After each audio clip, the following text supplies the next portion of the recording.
All right, here we go. I'm Jeanine Pirro, the United States Attorney. Welcome. Our community today is reeling as a result of one person's actions. Two families now are left to grieve for dreams that will never be realized. And as I speak right now, there is an individual who is being presented in court and charged with various crimes. 31-year-old Elias Rodriguez of Chicago, Illinois, is now charged by complaint after his initial appearance before U.S. Magistrate Judge Matthew Sharbaugh with the following: murder in the first degree for the murder of 30-year-old Yaron Levshinsky, a foreign official and official guest of the United States. Mr. Levshinsky was here on official business for the State of Israel. The defendant Rodriguez is also charged with 2 counts of murder in the first degree for both Yaron Levshinsky along with 26-year-old Sarah Lynn Milgram of Kansas. In addition, there are several felony firearms charges for discharging a firearm in the middle of a violent crime and for causing the death of an individual through the use of that firearm. Now, this investigation is continuing, and as you can see, we have most of the stakeholders here today who will be given an opportunity to speak with you. But what I want to be clear about today, since this is the first time you're hearing from me, is that this is a horrific crime, and these crimes are not going to be tolerated by me and by this office. A young couple at the beginning of their life's journey, about to be engaged in another country, had their bodies removed in the cold of the night in a foreign city in a body bag. We are not going to tolerate that anymore. And I am not unaware, based upon my own background, of the repercussions of this kind of case. This is the kind of case that picks at old sores and old scars, because these kinds of cases remind us of what has happened in the past that we can never and must never forget. I want to mention one thing. The Capitol Jewish Museum in Washington, D.C., where this young couple had been at an event, was built around a brick building. That brick building was previously a synagogue called Adas Israel. It was one of Washington's first synagogues, a congregation that was created in 1869. And Ulysses S. Grant, our president, actually attended the dedication of that synagogue. And so to this day, that synagogue and that area remains a cornerstone of the Jewish community in D.C. Let me also say that violence against anyone based on their religion is an act of cowardice. It is not an act of a hero. It is the kind of case that we will vigorously pursue. Anti-Semitism will not be tolerated, especially in the nation's capital. Now, we're going to continue to investigate this as a hate crime and a crime of terrorism, and we will add additional charges as the evidence warrants. So this charging today is the initial charge. Remember, we're less than 24 hours from the crime itself, and we are working furiously and diligently with our partners behind me. We've got massive amounts of evidence that we are vetting, we are verifying, and we are reviewing. This is the start and not the beginning. And finally, let me say this. President Donald Trump appointed me to this position. This is the nation's capital. We should all be proud of this capital. And the president wants D.C. safe. And I and the partners behind me are going to do everything we can to make people proud of this city, whether they're from this city, from the country, or from other parts of the world.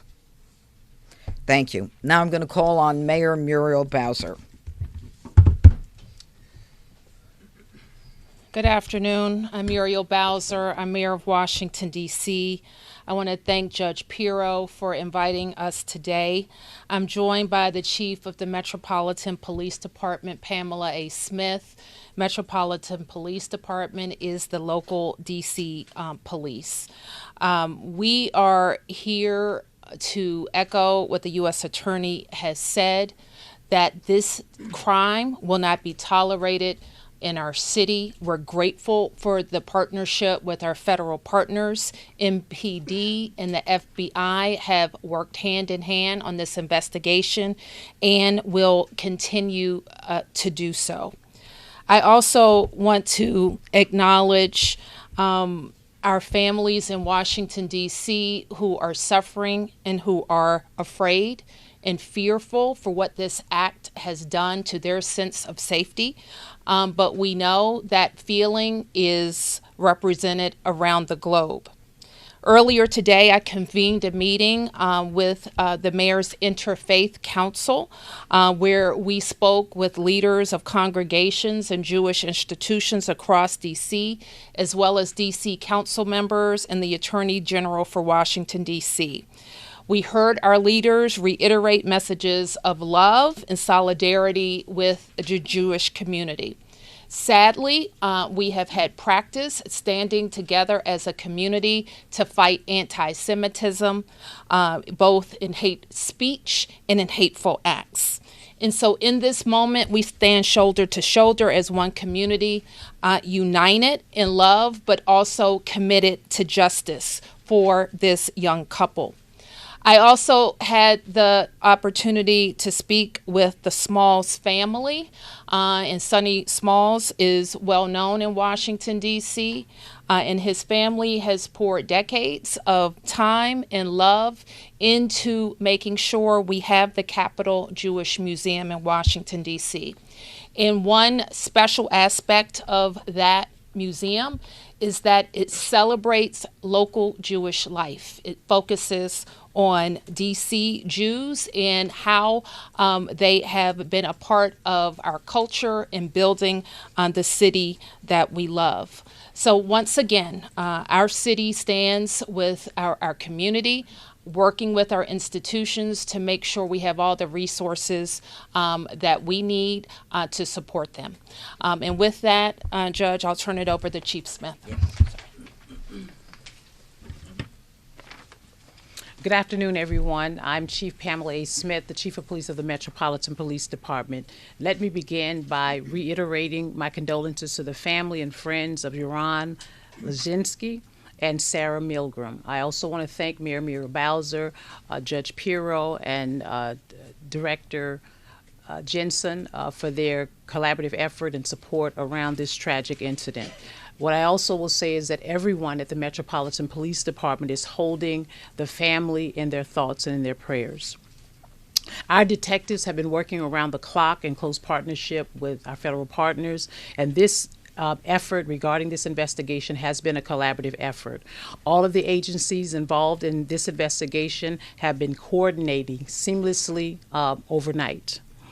Members of the Metropolitan Police Department's Office of Homeland Security Intelligence are working in partnership with the FBI to analyze the suspect's activity prior to the shooting. Around D.C., and I want to speak specifically to the community here in the District of Columbia, around D.C. you will see an increased presence of law enforcement officers around the community. You will find us around our faith-based organizations. You will see an increased presence around our schools and places like the D.C. Jewish Community Center. We stand shoulder to shoulder with our Jewish community. I also met, along with Mayor Bowser, with some of our faith leaders. I was moved by their desire to ensure that we keep our city safe and we keep our Jewish community members safe, and we are ready to support them in any way possible as we move forward. Most folks in this city know that I take the relationships that we have with our religious communities very seriously. I want to again express and remind the community that if you see something, say something, please let us know. Any information that you provide for us, we will utilize it in support of conducting this investigation. I will now turn it over to the Assistant Director in charge of the Washington Field Office, Steve Jensen. Thank you, Chief. As the Chief said, I'm Steve Jensen. I'm the Assistant Director in charge of the Washington Field Office for the FBI. And I'd like to start by reiterating what Director Patel pushed out publicly, that the tragic murder of these two Israeli embassy employees outside of the Capitol Jewish Museum last night was both an act of terror and directed violence against the Jewish community. And it has the full and unwavering attention of the FBI. The FBI Washington Field Office, JTTF, has been in lockstep with MPD, and with the assistance of FBI offices across the country, we're continuing to investigate and contact the subject's associates, his family members, and coworkers. We are also executing search warrants for his electronic devices, reviewing his social media accounts, and all of his internet postings. Regarding some internet postings, we are aware of some writings that are purported to have been authored by this subject. We're actively investigating to determine both the authorship and the attribution of these writings, if they belong to this subject or not. I'd like to thank our partners in the U.S. Attorney's Office for bringing these significant federal charges in quick order within 24 hours or less than of the time of this incident. Make no mistake, this attack was targeted anti-Semitic violence, and it won't be tolerated. These significant charges are a step towards restoring justice for the victims and their families, but our work is not done. The FBI will continue to pursue all leads and use all available resources to investigate this attack. We join MPD in affirming that there is no ongoing threat to this community. And we're also seeking assistance from the public. We do have gaps in this investigation currently. We know the subject landed in the DC area on May 20th and that he was taken into custody on May 21st. We're asking the public, anybody who had contact with the subject, anybody who knew his whereabouts or where he was located during that gap of time, to contact the FBI at 1-800-CALL-FBI or to submit an online tip at tips.fbi.gov. And with that, I will turn it back over to Judge. Thank you very Thank you, ma'am. much. All right, we'll take a couple questions. Go ahead. Yes, we had spoken to a witness who said that this was a private event, that it wasn't publicized. So is there any idea how he actually knew about this and showed up at this specific event? You know, that's something that we're investigating right now. I think that, Chief, you'd agree with me on that. That's the kind of thing.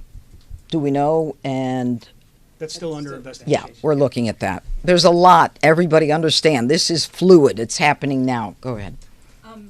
Madam U.S. Attorney, you mentioned terrorism. Can you speak to any possible nexus to terrorism? And Assistant Director Jensen, are you confident that this gunman acted alone? Is there any indication at this point that he was inspired? And then also curious if the chief has any concerns about copycat attacks. Well, first of all, let me say that we're going to continue, as I said, to investigate this as an act of terrorism and as a hate crime. And as we do so, we will bring additional charges whenever those charges are warranted and provable. And I suspect as we go forward, before we get to the grand jury itself, that there will be more charges added. Yes, sir. Has there been any indication from the investigation so far that the subject was on the radar for the FBI or some other investigative agency around the country? Was he involved in any activism that might have put him on the radar? And also, if you would also, on the issue of whether there were anybody else connected to him, obviously those writings were posted, and the timing of that, we're wondering whether you've seen any indication that someone connected to him might have been associated with posting those? So, a lot of questions. Okay. Let me try and break it down. Sorry. Chief, I think you addressed some of this yesterday when we first initially briefed the public on this matter. There was nothing in criminal records or in our holdings that indicated that this person was previously known to us or would have popped on our radar or MPD's radar. We know that he originated outside of the district, came in for a conference on May 20th, and was a resident in the Chicagoland area. That's what we know about him currently. As far as associates, relatives, the reason we're checking associates and relatives is to put all the pieces together. There's a lot of unknowns. So known contacts, known relatives, known associates, these are basic investigative steps to put a picture, composite picture together of who the subject is, what did people know about him, and who was he closest to. From that, we'll build out the investigation. Aside from that, I couldn't answer more.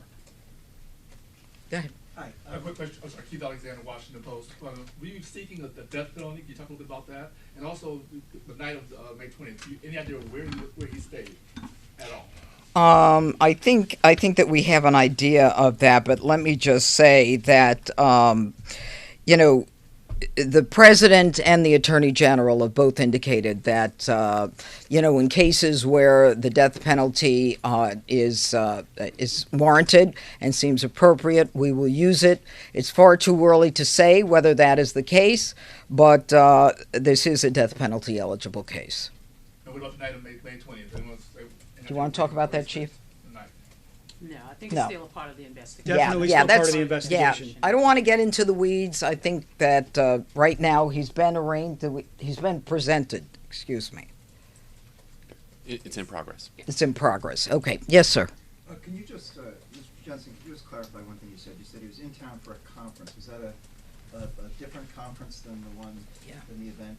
And could you tell us more about what that particular event is and then another? So we're still looking into the nature of the conference, we believe associated with his work, and we are contacting his employer and trying to figure out what the nature of his job was. We believe the reason for his flight was related to a conference for his work. What's the nature of that work? I don't have it at the top of my head. And then the other question is, he seems to have been sort of stalking, I forgot what the word was, pacing in front of this event. And he seems to have had pretty easy egress in and out of the place. What does that say about the level of security, and are you investigating that for, and Mayor Bowser, are you considering increasing security around these sorts of events and institutions? So regarding the movements of the subject, obviously still very much a part of the investigation. Composite of collected videos, witness statements to put a full picture together before I would comment on any one particular act that he may or may not have been observed doing. As far as security goes for a private entity, I wouldn't comment on that. And as far as posture goes, I would defer to the mayor.